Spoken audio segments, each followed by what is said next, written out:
You ever get a letter in your own handwriting but have no memory of writing it? No return address, no date, just words that know too much, like they've been waiting for you to become the person who can understand them. Sometimes a voice finds you, not a stranger's voice, your voice, from a place ahead of you you haven't reached yet. And when it does, it doesn't feel foreign, it feels inevitable. This is not nostalgia. This is not imagination. This is what happens when the future refuses to leave you behind. This is the Envelope series. I didn't hear her arrive. She never knocked. She never asked permission. She simply appeared the way evening appears. Slow enough not to alarm you, certain enough not to ask. And for a long time, I mistook her presence for peace. Not because she said anything, but because of what she meant. She meant the war was over. Not the war of bullets and blood. Not the war the world could see. The private war.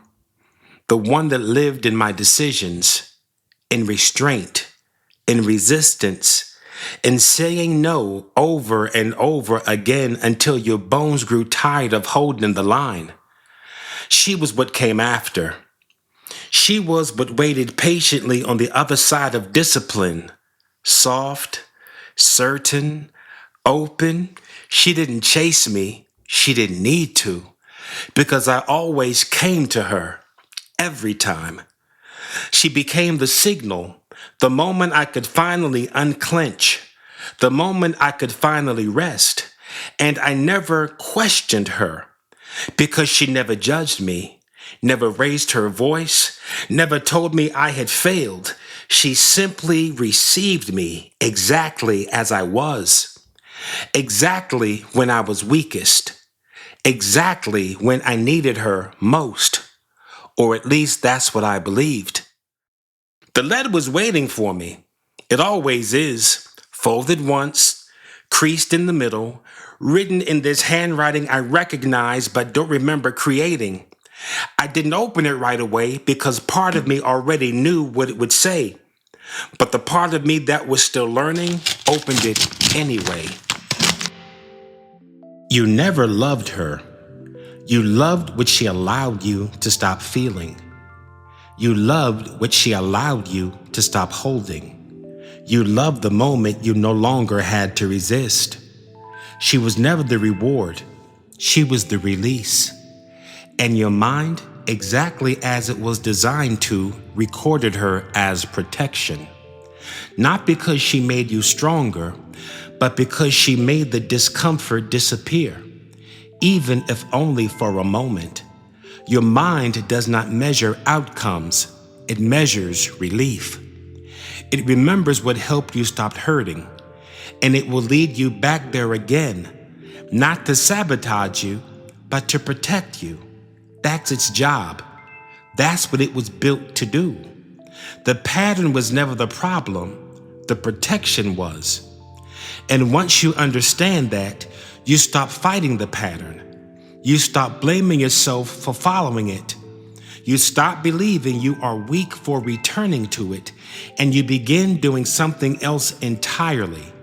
You interrupt it, not with force, not with punishment, but with understanding. You give your mind a new form of relief, one that doesn't require you to abandon yourself in order to receive it.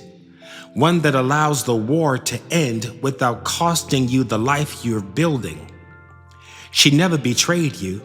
She simply did what she was always meant to do. The question is no longer why she was there. The question is whether you still need her to be. You don't miss her. You miss what she represented. And now you finally understand the difference. I folded the letter slowly, carefully, like something fragile, like something sacred, because for the first time I could see her clearly, not as an enemy, not as something to fear, but as something I had outgrown. She had become a signal, but not of peace, of relief. And relief, I was beginning to understand, was never meant to be permanent. Peace doesn't arrive to rescue you. Peace arrives when you no longer need to be rescued. And for the first time in my life, I didn't need her to tell me the war was over. I could feel it myself. I could end it myself. Not by force, but by choosing something different, something new, something mine. The interruption wasn't loud. It wasn't dramatic.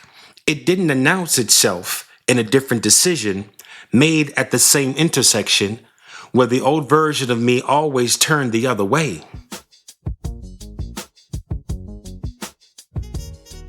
Next week, I'll tell you what happens when the signal disappears and the silence that follows asks a different question, one you can't answer by going back.